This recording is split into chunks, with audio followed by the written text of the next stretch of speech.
So we'll start with chapter 6, molecular inheritance, molecular basis of inheritance.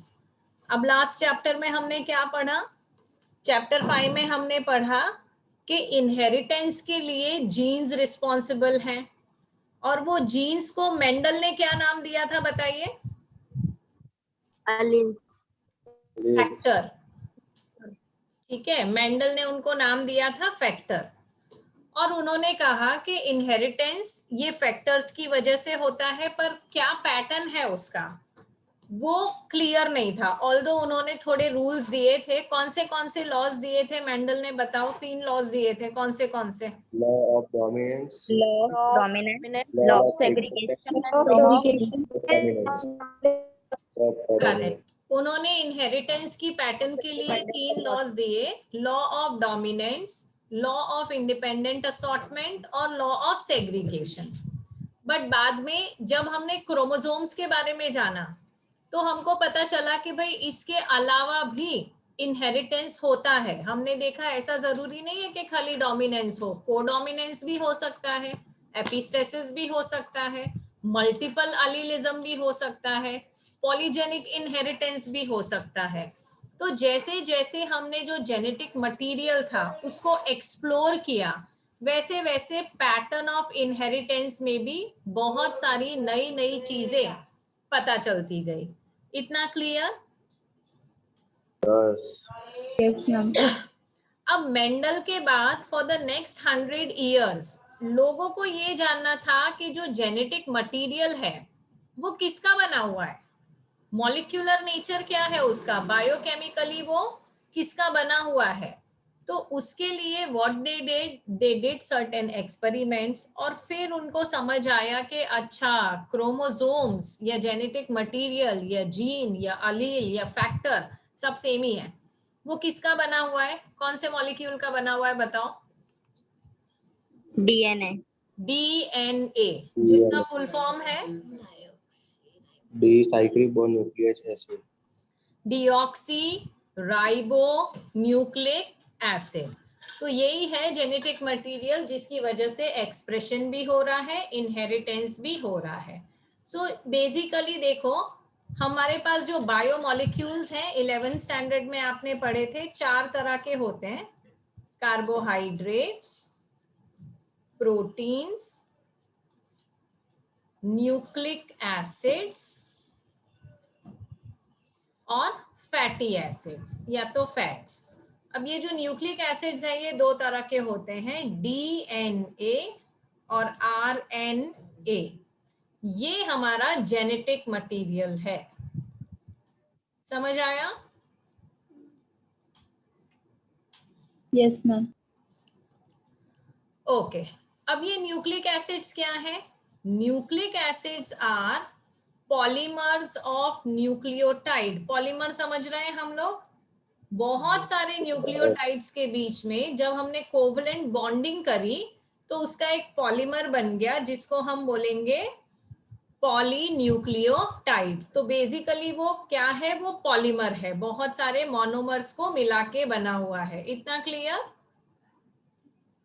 Yes ma'am. अब 2 तरह के nucleic acids होते हैं, मैंने आपको बोला, एक होता है DNA, deoxy ribo nucleic acid, दूसरा होता है आरएनए, राइबो न्यूक्लिक एसिड। अब इसमें से जो डीएनए है वो जेनेटिक मटेरियल है जो इनहेरिट होगा। आरएनए क्या है? आरएनए ह्यूमंस में तो जेनेटिक मटेरियल नहीं है, पर कुछ वायरसेस में वो जेनेटिक मटेरियल है। जैसे आपका एकदम हॉट फेवरेट प्यारा सा वायरस, कौन सा है आपका हॉट फेवरेट अभी? कोरोना। तो कोरोना वायरस का जेनेटिक मटेरियल आरएनए है, डीएनए नहीं है। प्यारा है या नहीं है आपका? नहीं। अरे मजे करवाए आपको। 12th पास कराया तो प्यारा, नहीं कराया तो नहीं प्यारा, ऐसा। और आप लोग ज्यादा मिस मत करना उसको, अभी 3rd वेव आने वाला है तो you will get back in touch. पर हाँ, ये मैं बता दूं कि जो 2020 का बैच था, 2020-21 उनको मास प्रमोशन मिल गया। 2021-22 को मास प्रमोशन मिलने के चांसेस 0 हैं। तो पास होने का एक ही तरीका है, पढ़ाई करनी पड़ेगी। ठीक है ना? यस और नो? तो फिर बकवास वायरस, तो फिर बकवास वायरस तो फिर ना मजा बकवास आया। वायरस है। तो फिर पसंद नहीं आया सृजल का। सृजल एक काम करते हैं, थोड़ा रिसर्च क्या? करते हैं बायोटेक्नोलॉजी पे, और ऐसा वायरस ढूंढ के निकालते हैं जो उन्हीं लोगों को इन्फेक्ट करे जो पढ़ाई करे। बुक खोलो और इन्फेक्शन हो जाए। ठीक है? तो हो सकता है कि उस वक्त भी फिर मास प्रमोशन हो जाए। करना है ऐसा कुछ? हाँ मैम ऐसा करते हैं। हाँ, तो ऐसा करने के लिए ना ये वाला चैप्टर बहुत अच्छे से समझना पड़ेगा। ठीक है, अब तो समझता हूँ आराम से मैं ओके, कैसे। तो मेरा काम हो गया। हाँ okay, so RNA is a genetic material in some viruses. एक एग्जांपल मैंने आपको दिया कोविड-19, दूसरा एग्जांपल है HIV वायरस जिससे एड्स होता है। ठीक है, पर हमारे अंदर वो जेनेटिक मटेरियल नहीं है। तो फिर हमारे अंदर RNA क्या कर रहा है? RNA के बहुत सारे फंक्शंस हैं। कौन से functions? It is an adapter, structural, and in some cases it is also having catalytic functions. Adapter का मतलब क्या है? तो बहुत ही लेमैन लैंग्वेज में अडेप्टर का मतलब ये है कि देखो जो डीएनए है उसमें बेसिकली प्रोटीन बनाने की इंफॉर्मेशन छुपी हुई है। पर डीएनए से प्रोटीन बनेगा कैसे? डीएनए है न्यूक्लियस में, प्रोटीन्स बनते हैं साइटोप्लाज्म में, बीच में कोई होना चाहिए। एडेप्टर मतलब ये प्रोसेस को जोड़ने वाला कोई होना चाहिए जो कि है आरएनए। तो डीएनए आरएनए बनाएगा, to be specific messenger type of RNA, और ये मैसेंजर आरएनए न्यूक्लियस से निकल के बाहर आएगा और वो अलग अलग अमाइनो एसिड्स को ज्वाइन करके प्रोटीन बनाएगा। तो यहाँ पे इसका रोल हो गया अडेप्टर वाला। And to be specific, adapter का रोल कौन करता है? टीआरएनए। हम आगे पढ़ेंगे भी। आरएनए 3 तरह के होते हैं, मैसेंजर आरएनए, टीआरएनए और राइबोसोमल आरएनए। तो राइबोसोमल आरएनए का रोल है स्ट्रक्चरल। जो भी प्रोटीन मशीनरी है, प्रोटीन सिंथेसिस हो रहा है, वो कहाँ हो रहा है? वो राइबोसोम के ऊपर हो रहा है जिसमें राइबोसोमल आरएनए है। And sometimes it has a catalytic role. बहुत बार नीट में क्वेश्चन आता है राइबोजाइम के बारे में। तो राइबोजाइम, उसके पास कैटालिसिस करने की भी कैपेसिटी है और इनहेरिट करने की भी कैपेसिटी है। तो डीएनए देखो, डीएनए के पास इंफॉर्मेशन है, कर वो कुछ नहीं सकता, सिर्फ इंफॉर्मेशन होल्ड करके रख सकता है। जैसे फॉर एग्जांपल मुझे बनाना है, क्या बनाए, क्या खाने का मन कर रहा है आज? जल्दी बोलो। कुलदीप का उपवास है, कुलदीप कुछ नहीं खाएगा। सपोज हमको बनाने का मन कर रहा है पानी पूरी, चिकन सलाद। चिकन सलाद, ये तो मेरा भी फेवरेट है। अकेले बिल्कुल अकेले नहीं मत खाते खाया पर करो, कभी मुझे भी खिला लिया करो। ओके, तो मैं तो लुढ़क जाऊंगी चिकन सलाद की तरफ।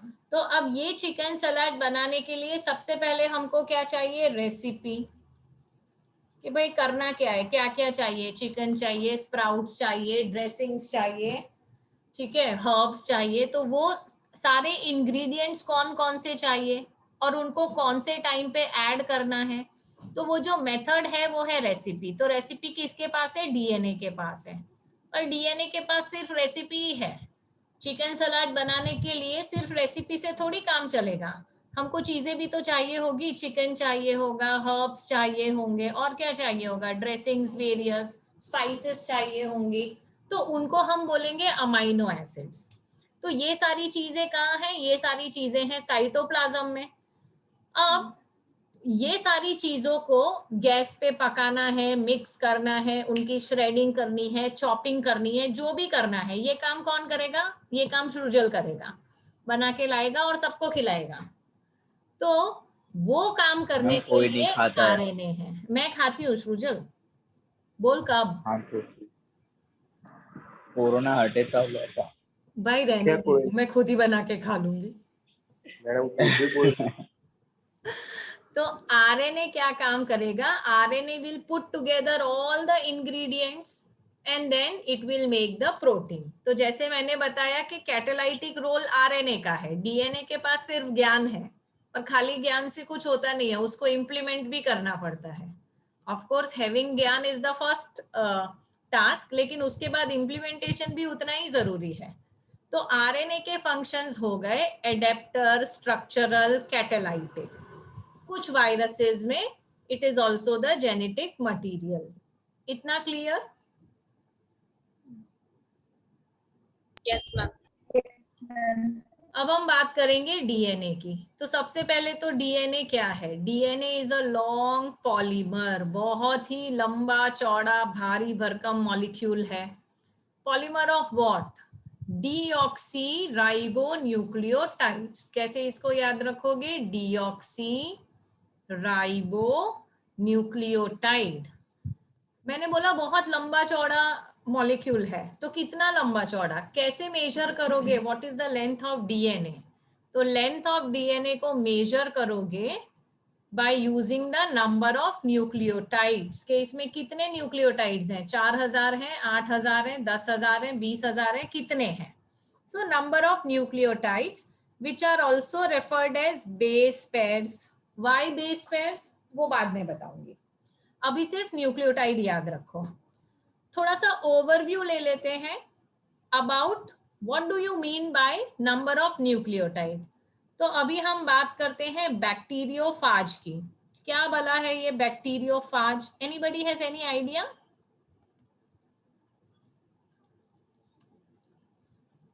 बैक्टीरियोफाज क्या होता है ये?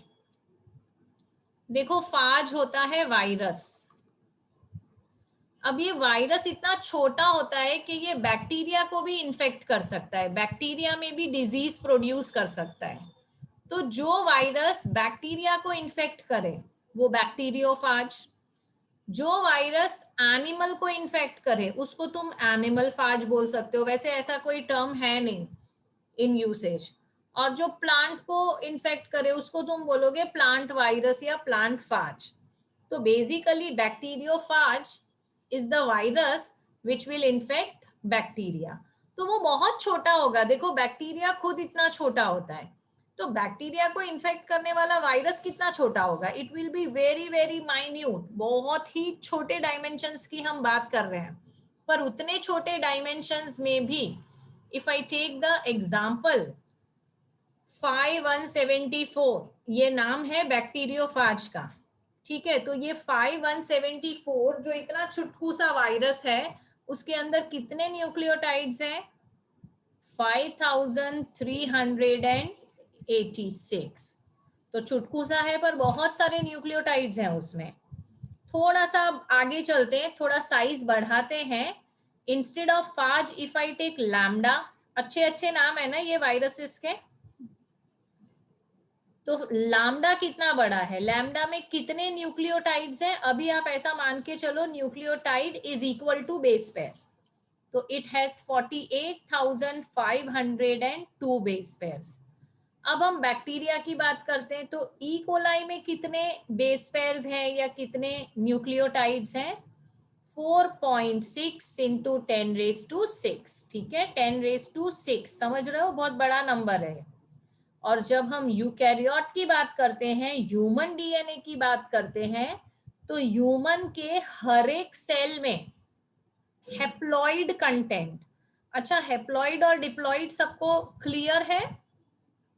Yes, ma'am. तो हेप्लॉइड कंटेंट कौन से सेल में देखने को मिलेगा आपको? Human DNA. नहीं, ह्यूमन डीएनए पर ह्यूमन का कौन सा cell will contain haploid DNA? They will be gametes, either egg or sperm.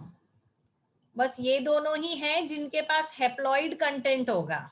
बाकी सारे सेल्स के पास आप मसल्स ले लो, नर्व्स ले लो, स्किन ले लो, जो भी ले लो, उसमें डिप्लॉइड कंटेंट होगा. तो अगर मैं एग या स्पर्म की बात कर रही हूं तो उसके अंदर डीएनए कितना लंबा है? 3.3 इंटू 10⁻⁹. लेकिन अगर मैं मसल की बात कर रही हूं तो मुझे इसको 2 से मल्टीप्लाई कर देना पड़ेगा. समझ में आ रही है बात?